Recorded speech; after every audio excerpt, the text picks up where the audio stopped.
အားလုံးပဲမင်္ဂလာပါအင်ဂျင်ရဲ့ education မှာယနေ့သင်ကြားမယ့်သင်ကြားရေး lesson ကတော့ G5 သင်ယူအခန်း9ရဲ့ lesson-9 ပဲဖြစ်ပါတယ်ဖလှယ်ရဂုံတတိဖက်ဆက်ရဂုံတတိဖြန့်ဝေရဂုံတတိထိုဂုံတတိ3မျိုးသို့မဟုတ်စီးမြင်3မျိုးသည်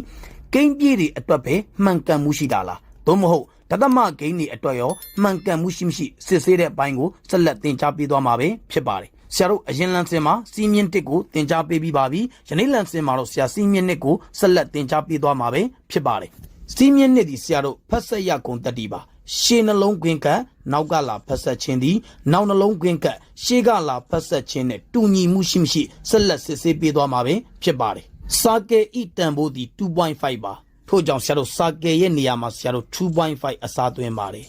triangle ဤတန်ဖိုးဒီ 1.8 ပါထို့ကြောင့် triangle ရဲ့နေရာမှာဆရာတို့ 1.8 အစားသွင်းပါတယ် square ဤတန်ဖိုးဒီ 1.4 ပါထို့ကြောင့် square ရဲ့နေရာမှာ 1.4 အစားသွင်းပါတယ်ခွင်းထဲကဂိမ်းကိုအရင်ရှင်းပါမယ်2.5နဲ့1.8မြောက်လို့ရရှိလာသောတန်ဖိုးသည်4.5 ပါ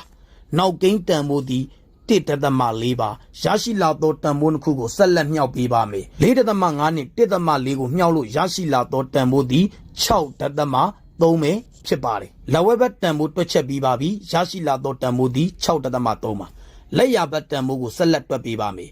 စာကယ်တန်ဖိုးသည်2.5 ပါ triangle တန်ဖိုးသည်1.8 ပါ square တန်ဖိုးသည် 1.4 ပါလက်ရဘက်တန်ဖိုးသည်နောက်နှလုံးကွင်းကတ်ခြင်းပါရှေ့ဂိမ်းတန်ဖိုးပြောင်းလဲခြင်းမရှိပါဘူး2.5 ပါခွင်းထဲကဂိမ်းကိုအရင်ရှင်းပါမယ်ခွင်းထဲကတန်ဖိုးသည်1.8နဲ့ဆရာတို့1.4ကိုမြောက်ခိုင်းတာပဲဖြစ်ပါတယ်1.8နဲ့1.4မြောက်လို့ရရှိလာသောတန်ဖိုးသည်2.5နှစ်ပဲဖြစ်ပါတယ်